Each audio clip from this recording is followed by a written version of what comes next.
Okay. So I know we've done this before, like a few times, but still, like, can you introduce yourself for the coaches and therapists in Taiwan? Sure. I'd be happy to. Yes, my name is Dr. Perry Nicholson. Everybody calls me Doc Perry or Perry.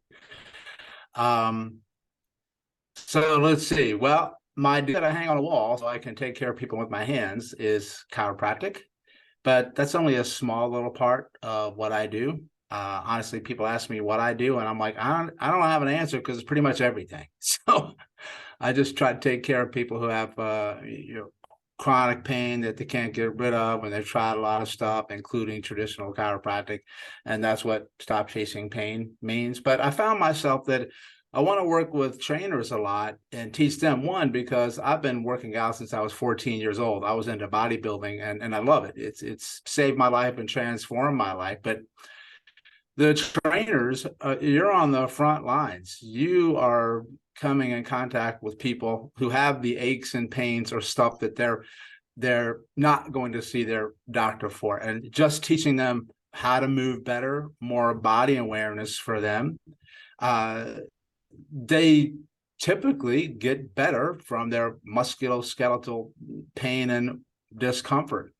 And I think that the personal training world is the most valuable because that's the one where you're in the trenches with everybody. And if you're doing some movement based programs and you're trying to teach them just better body awareness, most of the stuff goes away all by itself because you're just moving them more often and you're moving them better. And if stuff doesn't end up going away, well, then that tells you there's probably something a little bit deeper, and you should have a nice relationship formed with some type of healthcare professional along the way, and then you work together. So my goal right now is to teach all humans how to have better body awareness and movement awareness so they can be a more resilient monster. Does that make sense? Yeah, of course, I love that. So today's questions, today I kind of want to ask about like the spine. So first of all, like, can you like explain it to us? Like, how does like why the spine have like the curves and um how should we be properly load the spine and what exactly is the spine's function? Sorry, I know that's a huge question. Yeah, well, that's a great question. Well, I mean, the spine is kind of the anchor for everything, right? And so it's the central column of support. But honestly, the spine by itself would just be on the ground, not being able to do anything if you didn't have the muscles that attach to it to move the damn thing, right? So it's not so much the spine per se. So, and you got to remember that muscles move bones, but brains move muscles. So ultimately, you're always going after neurology via everything that you do, especially for this thing sitting in your skull called your brain that communicates with the spine, and then it sends out all those nerves. So the spine's like that armor that protects it. Okay? And spinal health honestly comes with increasing the load that you're putting on your spine. That's where movement comes into play, strength training comes into play, not being so sedentary and sitting on your butt all day and compressing your spine from the bottom up like that. So I find most spinal issues that people have are because they just don't move. They don't have any awareness of the spine, first of all, until it hurts, right? And when they do any movements, they usually do movements that where they're sitting and they're doing movements. Now, see, as a chiropractor, my job is to make sure you have good mobility in all of your joints. And mobility is just the ability for a joint to move through its ranges of motion, depending on what you're asking it to do. Because I just need to see, is the range of motion available? Right? And sometimes stuff just gets too stuck. Like, and people say, well, what causes that? I'm like, well, LIFE, life, right? It just happens. Compensations, adaptations, things that your body's trying to do to protect one area, it tightens up another, loosens up another. I mean, it's just doing its job, right? And I can move any bone in your body in my sleep. That's not difficult to do. But I got really frustrated because I'm like, well, if something is stuck per se, and then I unstuck it, that's my big, giant, fancy medical term for it. Well, then why does it keep going back to the position it was in that I just freed it from? That makes sense? Yeah. And so it wasn't just about the mobility part, but I'm like, can you hold it or can you not hold it? And we may have talked about this previously. That's called stability. Like, you got the mobility, but okay, can you control it in all the different directions you want to go? Like bending forward and backwards and side to side, and then rotation, because that's pretty much what your spine does, right? And I find that most people don't have mobility in the spine because they've got really awful stability everywhere else. And guess what gives you the stability? Well, your muscles, right? Yeah. Because if I took the muscles away, I mean, the bones to move all day long because I got nothing to hold them together. They're just bones, right?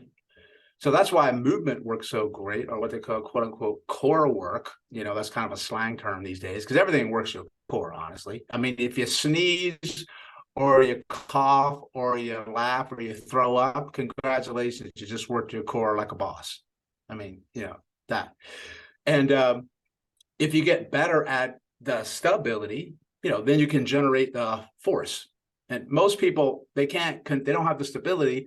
So then the body actually locks down movement, and then you don't have the range of motion or the stability to generate force. And that's why when you bend over to pick up a box or you sneeze, that you fall to the ground because the stuff's been building up for a long period of time. One of the areas that the spine gets injured in the most is flexion going forward, and then rotation away from center, like flexing forward and then twisting. That's the proverbial, fall to the ground, quote unquote disc herniation and stuff like that. But that's one of the reasons why I have people do a lot of carrying of heavy things, on your shoulders, particularly in front of your body, when you're holding something in front of your body, or holding it beside your body, like a suitcase, for instance. And you pick those up, but you don't just put them down, you move with them. Like you go from point A to point B, carrying something heavy. Trust me, you're going to figure out quick how to control that load, and you're going to figure out quick how to move, and you're really going to make yourself ungodly strong just by carrying something heavy. And part of the reason that people get hurt picking up stuff that's heavy is they don't pick stuff that's heavy, right? Because they just don't lift. And the reason that a lot of people get hurt in the spine too is that they lift something and they don't know how heavy it is before they lift it, right? It's the bending over to pick up the box, and then you think the box is light, but it's really heavy, that kind of thing, right? So I know I went on a long time there, but here's the thing about the spine. I mean, listen, you can look at spinal biomechanics all damn day. It's nice to know that stuff, but listen, we know biomechanics more than we've ever known in the world today, and back pain's going up, not down. So it's not about knowing biomechanics. You understand? Because you have to take into account the human being that's carrying the spine around when they leave your office, and biomechanics goes out the freaking window because there's no controlled environments in real life. You can control an environment in a lab when you're trying to look at biomechanics, but you ain't getting that when you go outside because the life comes at them. Their stress, their anxiety, their job, all that sort of stuff comes back that you can't control. So my work with spinal work is, I don't try to put you in a neutral posture or perfect spinal alignment, because there's no such thing. Because they always change based on the task that you're asking it to accomplish. Because sometimes your spine needs to be straight, sometimes it needs to be curved, sometimes it needs to be twisted. And then when you do something 5 hours later, it's got to be the exact opposite. So what I need is a resilient spine. And the only way you're going to get a resilient spine is to move that sucker a lot. Love That makes that. sense. Love that. Love that. So, what happens if, like, let's say one of your client comes to you with like herniated disc in the lower back, and they're complaining about like their backs hurt? Yeah. So let's talk about that for a moment. So they know from the current research that, one, just because you have herniations in your back that you're able to see on an MRI, which is a special study that you can see structures, that doesn't mean that that's causing your back pain, right?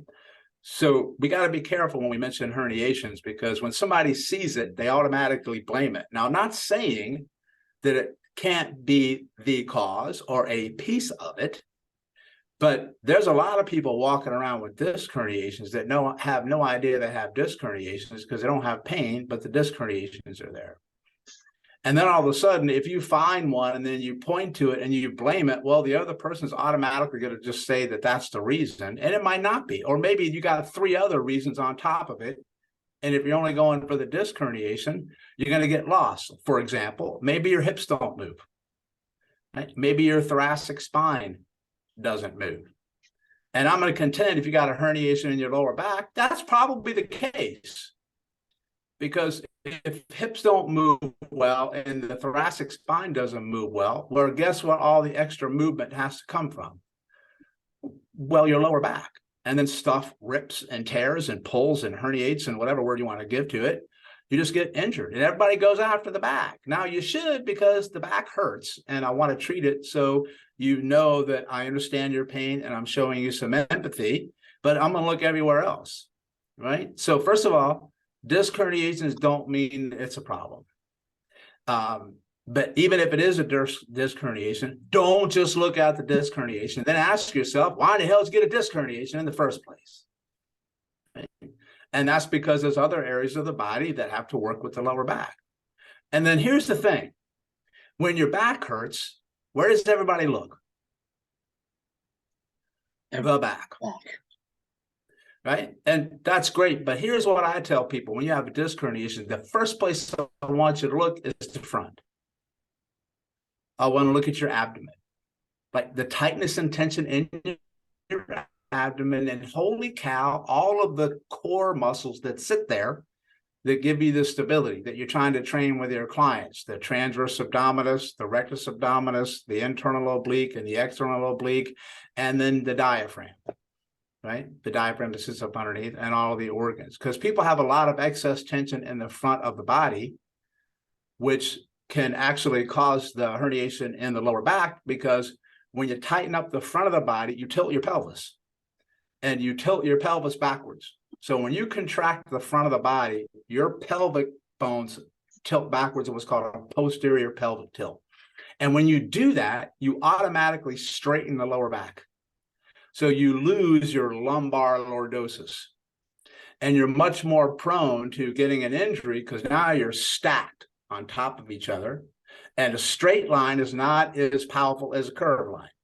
That's why your spine's got curves in it, and it's not straight, because it's much more resilient when it's got curves in it. So when you lose the lumbar curve and it goes straight, and you lose the curve in your neck and it goes straight, well, then there's only one curve left, and that hunches over like crazy. And then you get this big round back, and you're caving in on your chest, and you're caving in on your lungs, and you can't breathe through your diaphragm and all that sort of stuff. So you can go after the back all day long.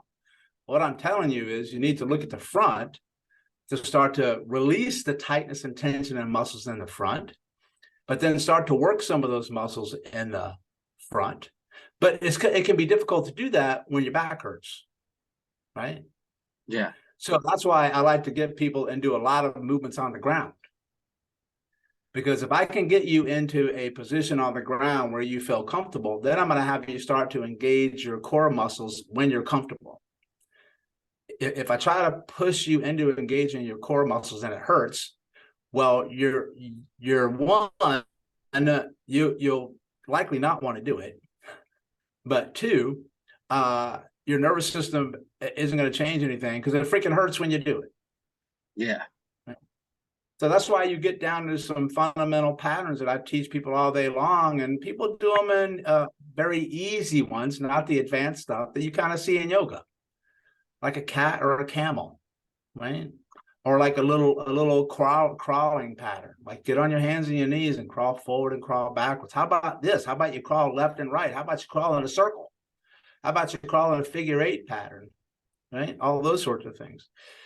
So first of all, they help you feel better because you don't normally do stuff like that. And I'm going to say that's why your back hurts, because you don't do stuff like that, right?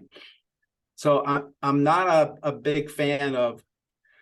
Here's the thing: when you get somebody and you're trying to get them in rehab, especially if they're in pain, to find the good spinal postural positions, that's good, but you got to be careful that you don't go so obsessive compulsive about right or wrong positions, because the person will feel disempowered to where their pain will be worse when you're not there to be their life preserver, to show them how to do everything perfectly. So that's why you have to let people begin to explore with their movements. And that's why I like trainers, because you're exposing people to movement patterns and things that they're not used to doing or may have never seen before. But here's the thing. What I've learned in my time frame of working with the body and chronic pain is that the easiest way to get over back pain, first of all, is to go into movements that you can do that are easy and are no resistance and don't cause pain. If you go more into those, your nervous system takes the brakes off the other side that it doesn't want you to go into. If I force you to go into the painful one, that's not going to work out well for you. Right? So it's called moving into the direction of ease. Or the reason that works is because you're going into a direction of safety where your nervous system doesn't feel like it's threatened. Love that. Love that. So because when your nervous system feels like it feels pain, that so that's the thing we discussed about like lower back. Can you hear me okay? Am I breaking up or am I coming through? A little bit, but no worries. Yeah. So okay.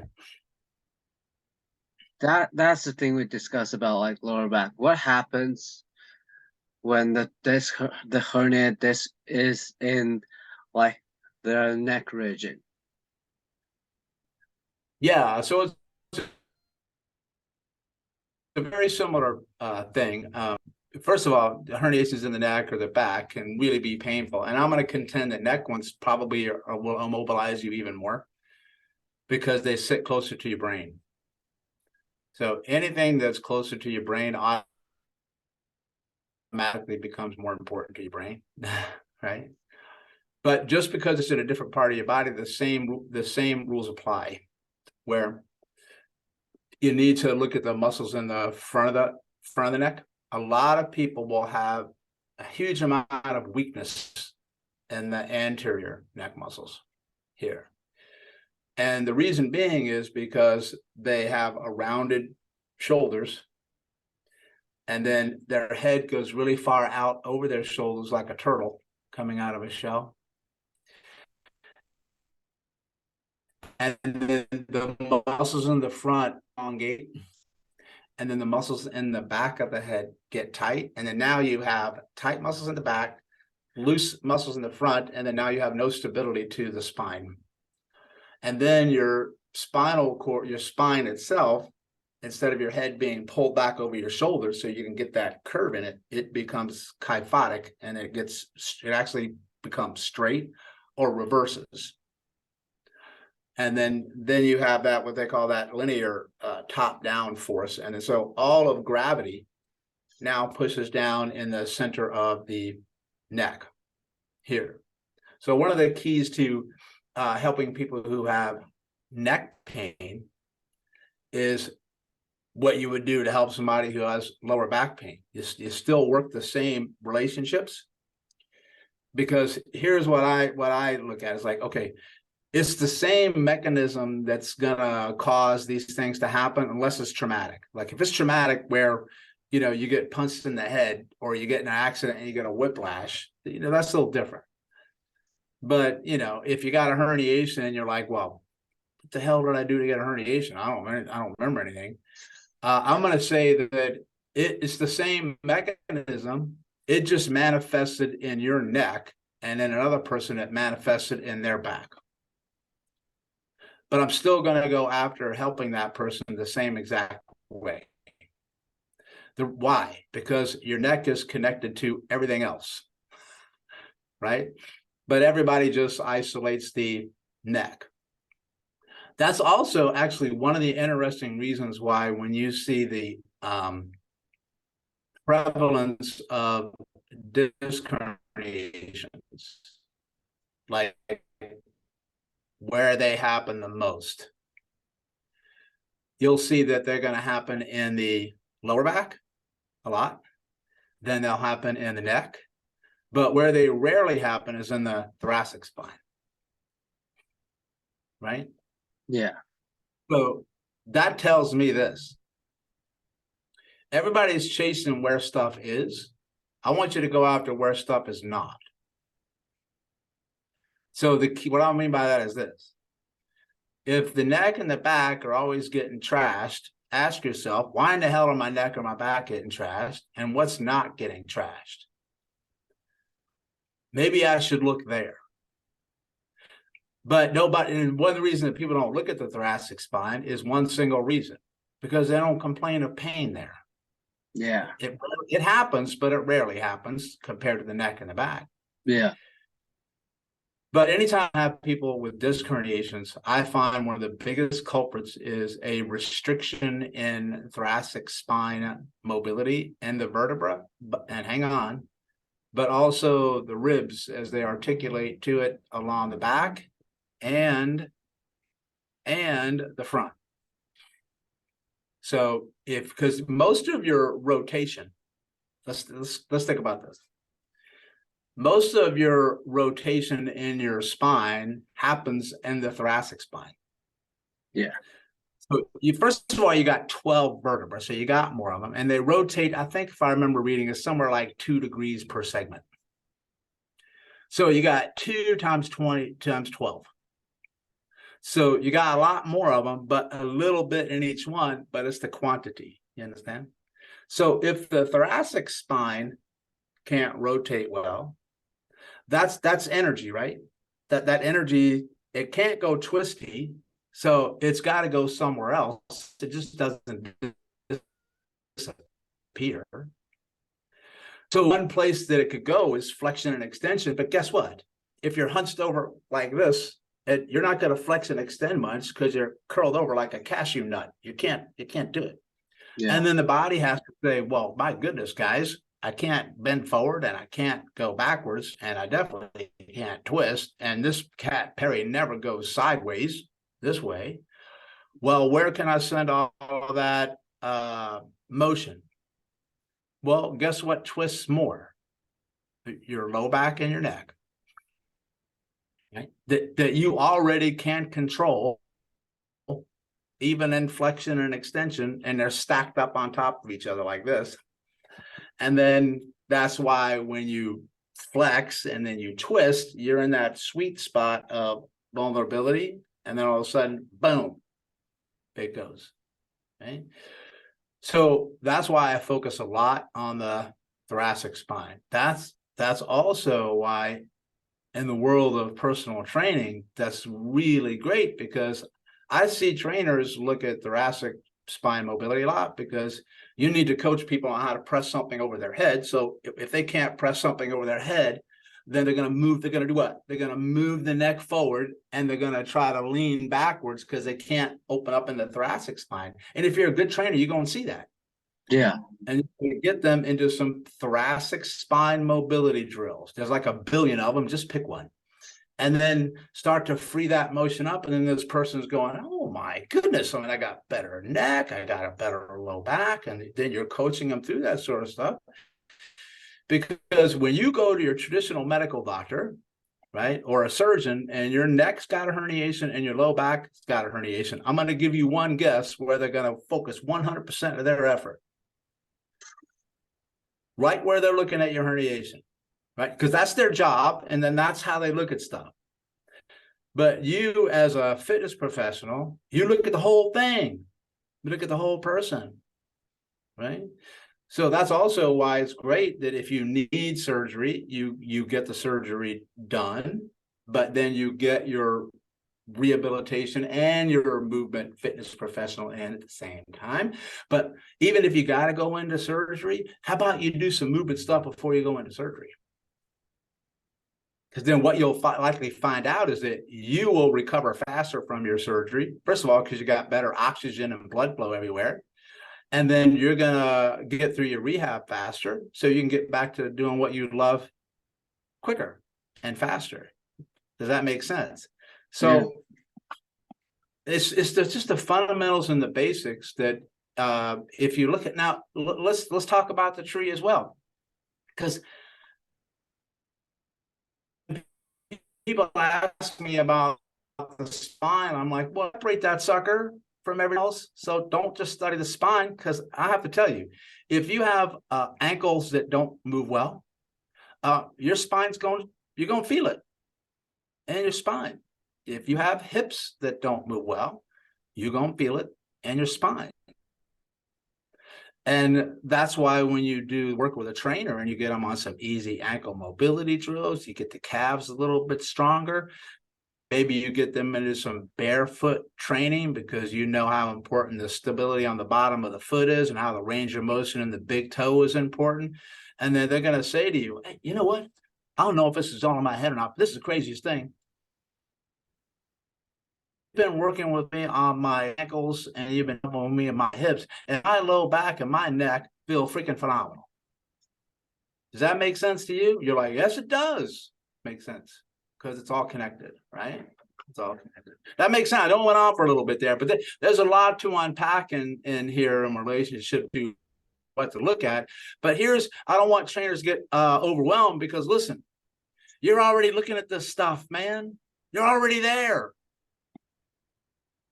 I just want you to keep doing it, and don't focus on the herniation, right? Because people say, Doc, I can't treat like a herniation because I'm not a doctor. Well, that's actually a good check mark, man. I don't want you to be one.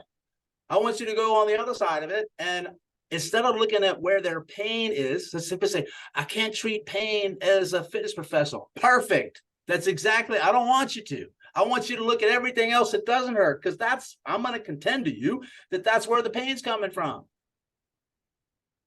So you're good to go. Does that make sense? Yeah, I love that. It kind of go back to like the first conversation we did about like SFMA and FMS, and also like joint by joint approach. Love that. So yeah. Well, you know what? I'm gonna move my camera here a little bit. Okay. I'm gonna go to another location. Just need to stand up a little bit. But yeah, I mean, I keep coming.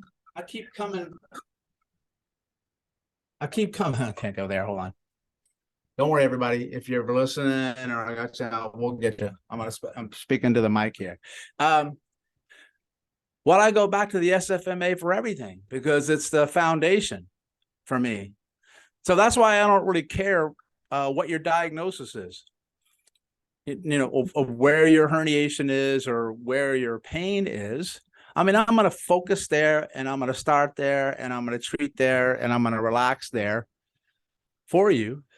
But I'm still going to look at the underlying way that the human body needs to move, and areas that need to have good mobility, and areas that should have a little bit, have stability as well. Because, if you have a disc herniation, I've been there, man. They suck. They're painful. I've had it so bad that I could barely move. I could barely function. And I almost had to go into surgery. And sometimes you need surgery, right? But even if you get those procedures, they don't have a high success rate either. And then if you get the surgery and it does go well, you definitely want to get into more of the movement-based stuff and working with a trainer, because I don't think you ever want one of those things coming back again. So you can significantly decrease your chances of getting one, in my opinion, if you can learn to get better body awareness, better somatic awareness, learn to move yourself in different ways, and you become more resilient. Because I will tell you this, if you have a disc herniation and you recover from that just from some care or from surgery, and you don't change your overall habits and behaviors after that, it'll likely come back again. But here's the thing about back pain. They've clinically shown that most back pain resolves all by itself, all on its own, no matter what the hell you do. And one of the reasons being is that your body is designed to try to heal itself. Now, here's the thing, though. Just because the pain goes away doesn't mean your problem went away. Right? So you're like, yeah, but back pain went away on its own. I'm like, well, your pain did, but that doesn't mean that the causative reason why it manifested for you didn't. Because trust me, if your hip is still locked up, you're going to pay for that later on, some way, shape, or form. I got news for you. It may not be in your back, but it's going to be somewhere else. Right? So once again, I'm back to the same thing. Just get more of your movement in. And one of the reasons that people have with the disc herniations is that everybody focuses on the spine as being this all-important thing. I'm like, I don't think it's any more important than your damn foot. I mean, it's all important. That's why you got the body parts, for goodness sakes. And who is the one who determines which one's more important? Because I'm going to say that your spine is only going to move as well as your foot moves, and your ankle moves, and your shoulder moves, and your all these sorts of things. So you got to look at it all. You follow? Yeah. Love that. So all those kind of like people talk about like low back pain, neck pain, we should all like just focus on the basic, go back to the basic, like joint by joint approach, or like some movement assessment. Yeah. Yeah. It's all about the basics, man, because if you don't own the basics, all that fancy stuff will probably not work.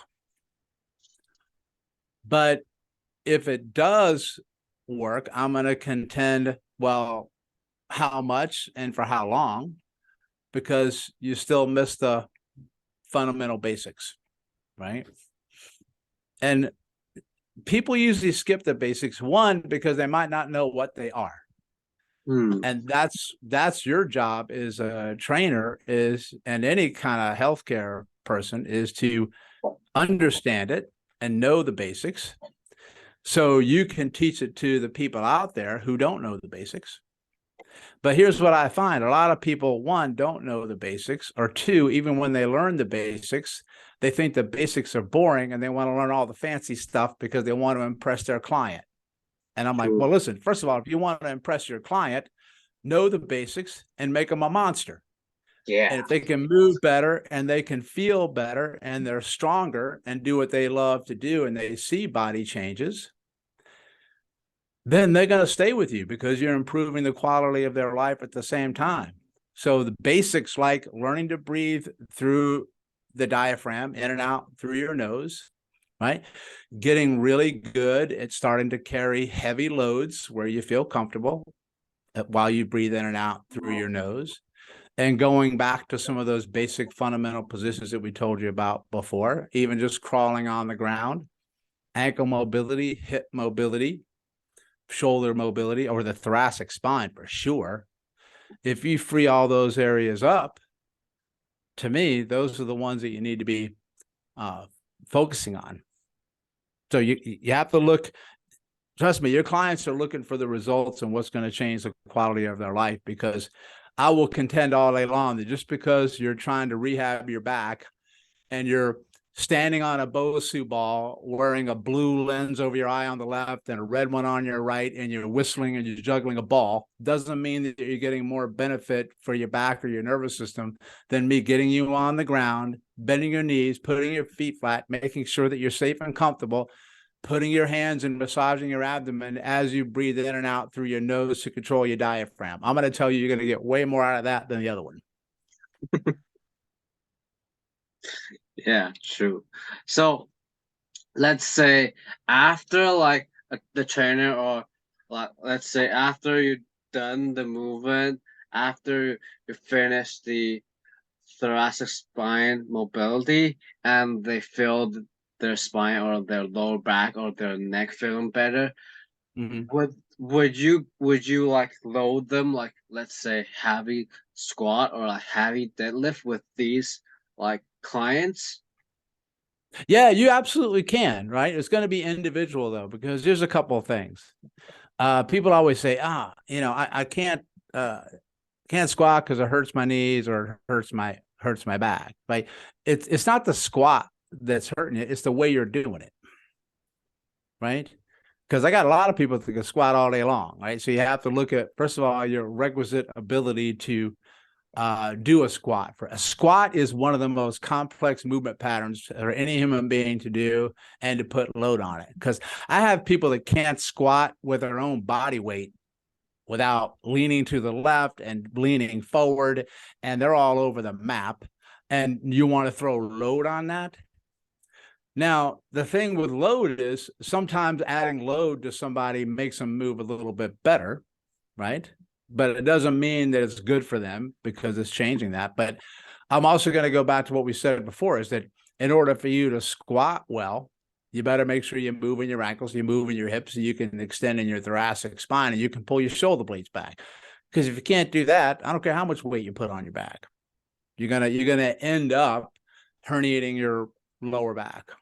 Okay. That's also the same with deadlifting. People say don't deadlift. First of all, it's the worst description of a word anywhere, deadlift. But deadlifting, to me, it will actually make you really strong and resilient in your lower back. It's one of my favorite lower back rehab drills and strengthening drills. I just have to get you over the terror of doing a deadlift because people think that you're going to hurt yourself. And that's the same thing. No, the way you're deadlifting is hurting yourself. That's because when you do a deadlift, you have to hinge in your hips. You have to be able to bend in your ankles. That's a muscle pattern coordination. That's a very difficult thing for people to do.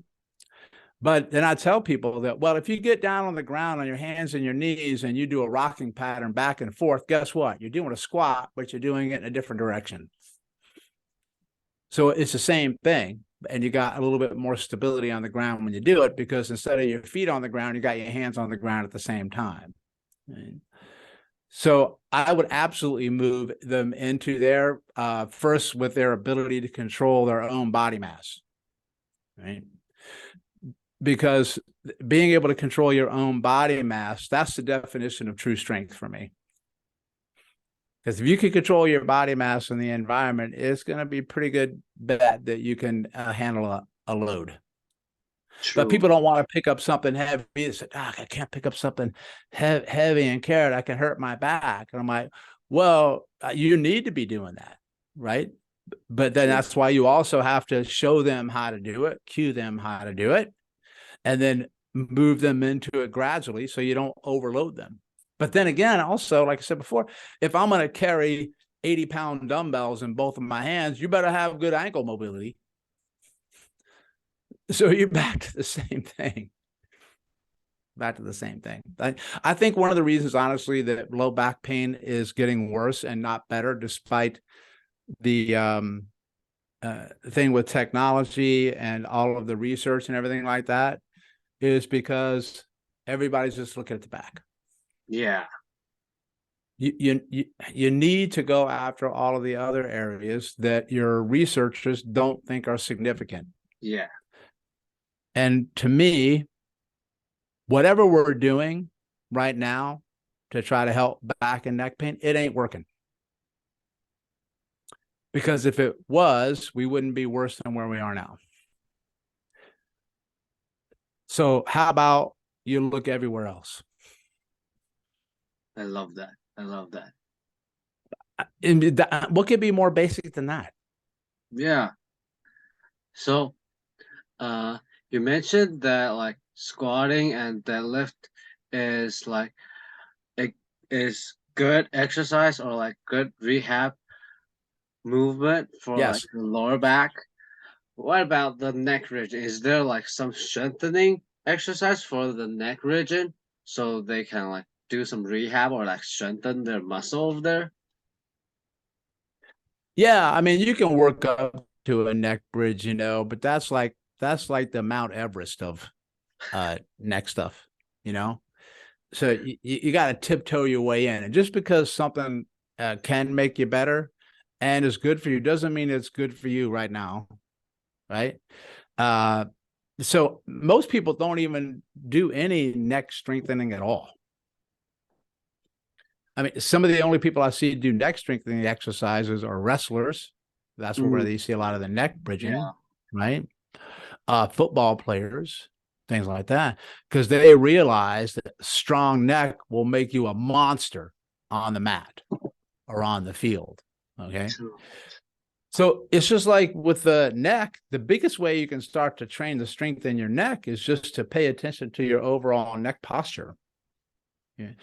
But pulling your chin backwards so your head gets more centered over your torso. So then you engage the actual neck flexors this way because they're pulled back and they're going to be shortened up because you're going to shorten the ones in the front and you're going to lengthen the ones in the back, right? Because that's where you'll feel the tension in the back of your head. But then you'll feel the ones contract. And then a lot of people can't stay there for long. They go, oh my God, that's exhausting. I'm like, that's because you have muscle imbalance, right? And then making sure that you keep your tongue, which is a very, very important muscle of the body and organ to work with. You keep the tongue flat up against the roof of your mouth, but off of your teeth. So the whole tongue, the tip, the middle, and the back are all up at the top. So when you put that there, you'll actually pull your cervical spine back over. You'll lock in pressure in your neck. You'll change the alignment all the way down to your pelvis and your abdomen. So you'll actually help your disc herniations, because what I find is mouth breathers will have a tendency to get more issues in their neck and their back because when you have your tongue at the floor of your mouth, you lose all sense of stability and posture, and you breathe through your lungs more, not your diaphragm more. So you just lost the ability to stabilize your spine. So as you lock your tongue at the roof of your mouth, you just stabilized your entire spine. So that's another one. Like, you can have somebody doing the most advanced biomechanically accurate and corrective low back exercise in the world. And I'm going to tell you, if your tongue is sticking in the bottom of your mouth, it ain't making a difference because you just threw off the whole mechanism. So something like that, what's that? That's a basic. That's a basic. That's a huge one for people to do. But nobody ever looks at the tongue for one reason. The tongue doesn't hurt. Right. True. So that's why I created an entire 8-hour course showing you how to take care of your damn tongue. Because if you can own that, everything else above and below gets better. Now, True. now here's the thing. One of the reasons that I talk about herniations is you have to think pressure. Right. So you have different body cavities in you. You've got your abdominal cavity, right? And then you've got your pelvic cavity. You have your thoracic cavity. Then you have your cranial one, cervical cranial. Each one of those cavities has pressure, right? And that's why you have diaphragms, because diaphragms control pressure. So that's why when you breathe through your diaphragm, the muscle in the bottom of your rib cage over your organs, it increases pressure in your abdomen. Right? And that pressure changes the pressure in all the other ones that I mentioned. So the pressure in your pelvis, the pressure in your head, the pressure in your neck, and the pressure in your thoracic spine. So if you don't own some of those pressure areas because you're really locked in your rib cage or your head is forward and it's stuck, I'm so tense and I'm so tight, it's like I don't have enough room to move, then pressure increases. Pressure increases because it can't escape. So then pressure is like energy. It's got to go somewhere. So here's what I'm contending. Maybe that pressure is going to go through what they call a herniation, because a herniation is pressure release. So you'll herniate out the low back or you'll herniate out the neck because you don't own the pressure in those other regions, and it's got to go somewhere.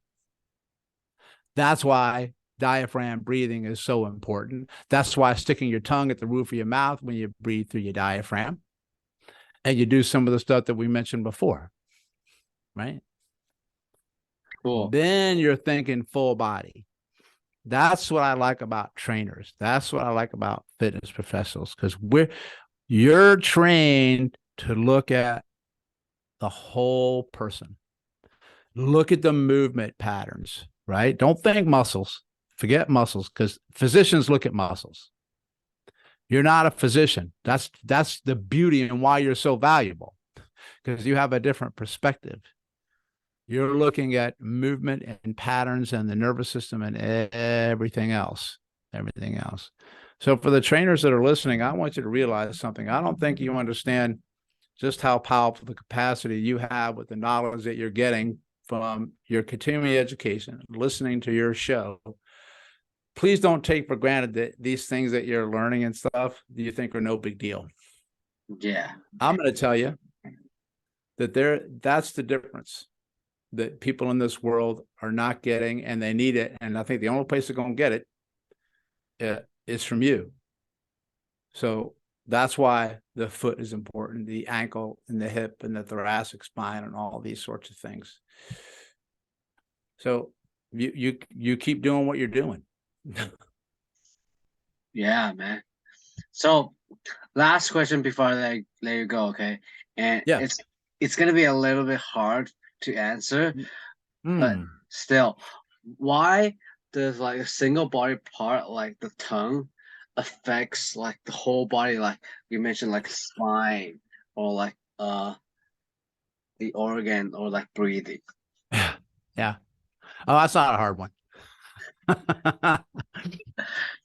Listen, we as human beings break things down into parts. We reduce things. It's called reductionist thinking. It's like the scientific thinking. Take something that's complex, break it down into individual parts so you can try to understand it. I'm like, that's good.